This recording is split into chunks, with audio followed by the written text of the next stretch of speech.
So this deck of cards here represent the organisation, and as such everybody is working that organisation. They are part of all the same deck of cards. Everybody is unique in it, so that represents how we view ourselves. We're all unique, but within that they all contain the organisation, which is all the reds.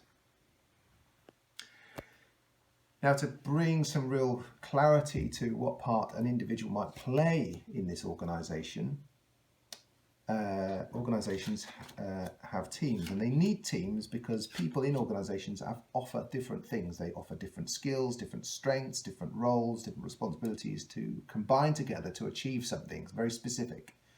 And that is what teaming, so a conventional viewpoint on teaming is about.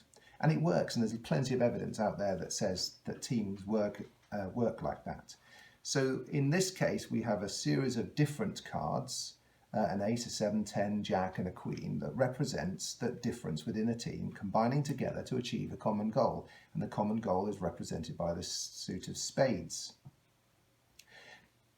Now, in most cases, teams naturally operate together because of that difference and because of that clarity of purpose together. When things go wrong is perhaps we have somebody in the team who isn't working to the same objective. They're working to a different objective.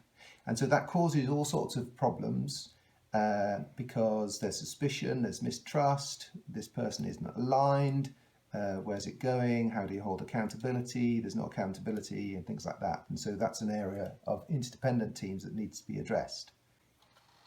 Similarly, we might have a situation where we have two people doing the same things or have similar strengths, and there's insufficient difference within that team for them to work together. Queens and jacks turn to one 10 but not the other 10, or they go to both and they don't know who's going to do what. There's a lack of clarity of roles and responsibilities. There is insufficient difference going on in there, and it causes problems. And interestingly, there might be some competition between the 10s that brings some dysfunctionality to it. So in conventional teams, we need to highlight difference in my individual contribution to the team and my mutual, and then that generates the mutual accountability towards that common goal.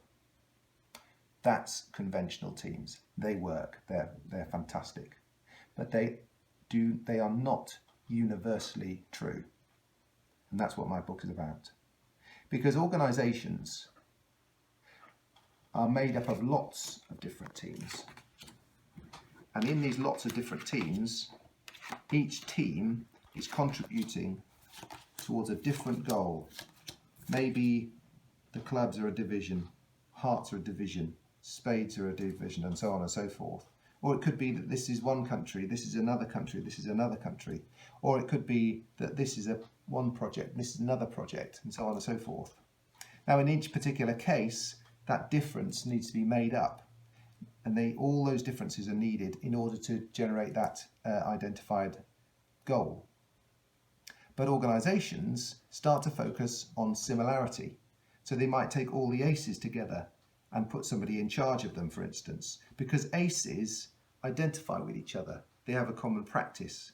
They have a huge similarity together, and they provide aceness within each particular part of each particular project or each country or whatever it might be. Now, the challenge with this, as you can see, is whilst they look all the same, each individual has a separate objective. They are working towards the spade objective. They are working towards the diamond objective. They're working towards the heart objective. They're working towards the club objective. And so immediately, whilst you think that this should work together because of their similarity, they never work together. They never work together because they are working with people outside of their team. And that's why I call this extra dependent team, because they're dependent on people outside the team, extra to the team. And they look dysfunctional because they don't work together. People say they work in silos. People say they don't communicate together. And that's because they don't that much. But they identify with each other, and that's really crucial to this. And they identify because they have a similar practice. It's being an ace. It's being an ace in this company. It's being an ace in this company right now. And we bring that aceness to our individual interdependent teams. And wouldn't it be great, and this is what the book is all about, if we didn't focus on difference in this team, but we focused on similarity. So where this person had a strength, this ace of hearts had a strength, that strength, rather than being unique to the team and something to differentiate themselves, they shared that strength out to everybody. And then the diamond would not only be strength, have their original strength, they would also have the strength of the heart to that, and they would bring all of that capability into their project teams, into their country teams, into their divisional teams elsewhere. So the book is about saying, let's recognize this team for what it is. It isn't a team made up of differentiation, it's made of similarity. Let us realize that that exists. And then, once we realize it exists, let us realize its potential, because it isn't dysfunctional, it is entirely functional. If we can learn together to develop our practice, our common practice, we can then deploy that practice into interdependent teams elsewhere in the organization to bring our maximum potential, our combined capability to bear for the benefit, a strategic benefit of the whole organization. That is what Extra Dependent Teams is about.